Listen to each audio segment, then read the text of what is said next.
Hey, good to see you. Today I would like to talk to you about how to make the most out of communication with other people. Unfortunately, most people treat communication in a careless way. They treat it as if it was something natural, something you don't even have to think about. It's like breathing air. We all breathe air. So what's the point of thinking about it? But actually it's not always like that, because, look, all opportunities in this life come through people. But in order for opportunities to come into your life, you need to communicate in a certain way. So you need to learn how to communicate in the right way. I'm not talking about the case of communication when you just communicate purely to have a laugh, have fun with your friends and so on. Although even in this case, you should have a clear purpose of this communication, because the purpose of communication, when you communicate with friends, such communication also has the purpose to raise your mood and have fun, to relax in this way. So what does the right effective communication consist of so that you have more opportunities, or more people want to communicate with you, or do business with you, and so on? So, first of all, you need to answer the question, why do you want to communicate? Why do you want to communicate with someone? So before you communicate with someone, if you have an appointment, or you want to make an appointment, or you want to go to an event, you need to clearly understand who you are going to communicate with, and most importantly, why. One thing, when you go to some wedding, you may have an answer in your mind to the question why. I go just to support my friend or relative, his good, important events of his life. But at the same time, there are a lot of people in the hall with whom you will be communicating in one way or another. So it is very important to formulate your request in your head. This is especially true of business meetings. Why are you going to communicate? If you want to launch a new project and you are looking for a partner, then immediately tune in and communicate only with people who can potentially become your partners. So in any communication, it is very important to first answer to yourself the question, why do I need this communication?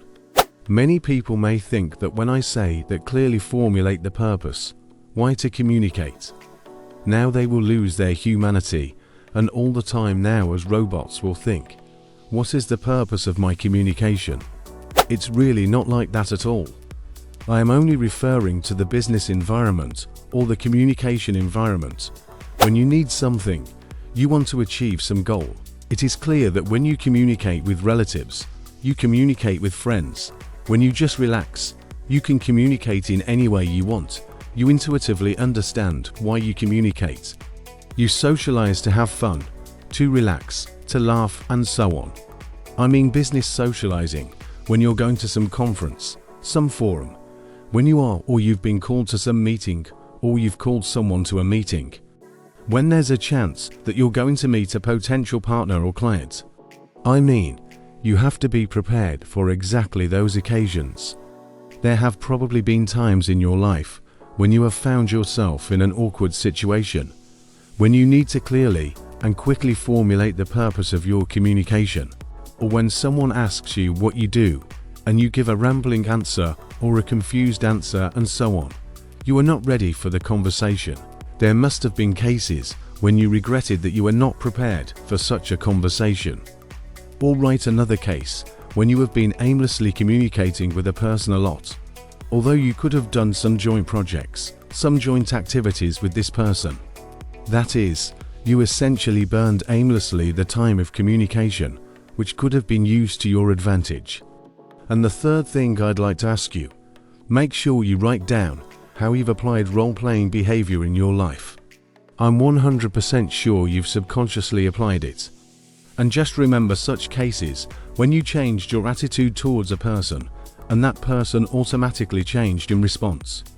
That's what I'm particularly interested in.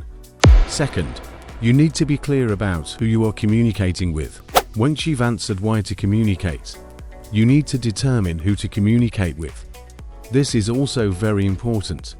If you are looking for a partner, it is clear that it is useless to communicate with anyone, with cab drivers, with waiters and so on. Who to communicate with is a very important question, depending on your goal. Third, answer yourself the question of what to communicate about.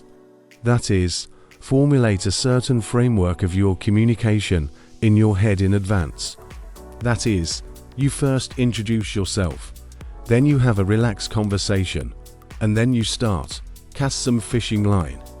That is, to attract the attention of the interlocutor, and to a question or to his interest, respond with a short presentation of what you do and what you are looking for example. So make sure you have a picture in your head of what to say. Because very often it happens that you go to an event or in a business center, you get into an elevator, and by chance you meet a person who could definitely be your partner or investor, but you don't have a scheme of conversation in your head, and you start talking in a rambling, unstructured way. Accordingly, you arrive at your floor or your interlocutor arrives at his floor, leaves the elevator, and you have not achieved your goal. Therefore, always keep in your head a certain construction of your future conversation with a potential partner, or a client, or another person from the sphere of your interests. The fourth very important principle is for yourself to formulate or answer the question of how to communicate. Here's an interesting point. The point is that how to communicate is not about how to hold your posture, look in the eyes, smile, and so on.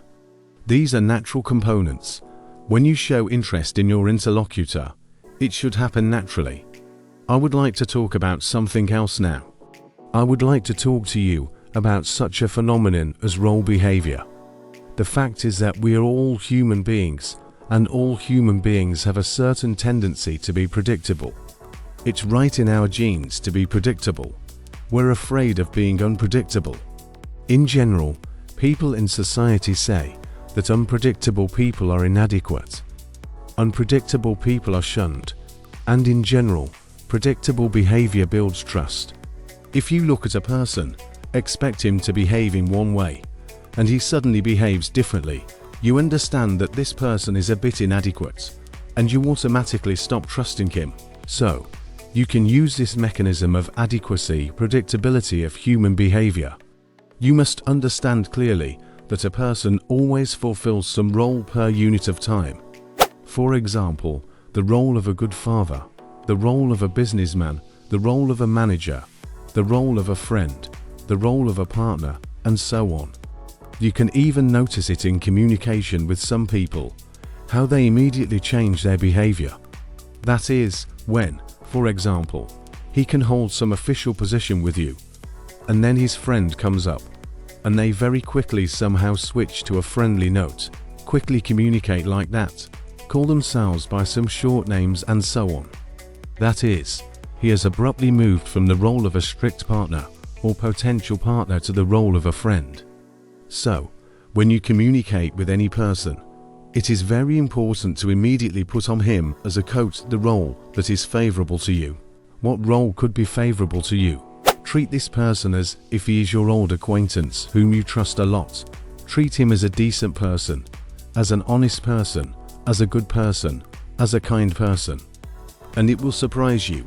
You will be surprised how before your eyes this person will begin to play the role that you have put on him. And here it is very important. When you keep the role of this person in your head and begin to treat him as a decent, good, kind person, it changes the tone of your conversation, changes the timbre, changes in general your appearance to him, your smile, and this person reads what role you put on him, and he will subconsciously play this role. It's a very powerful life trick, which I'm sure will help you in life. I'll give you another example. For example, when you meet with a traffic policeman or any representative of the authorities, he comes in the role of an official policeman. He has epaulets. He has a uniform.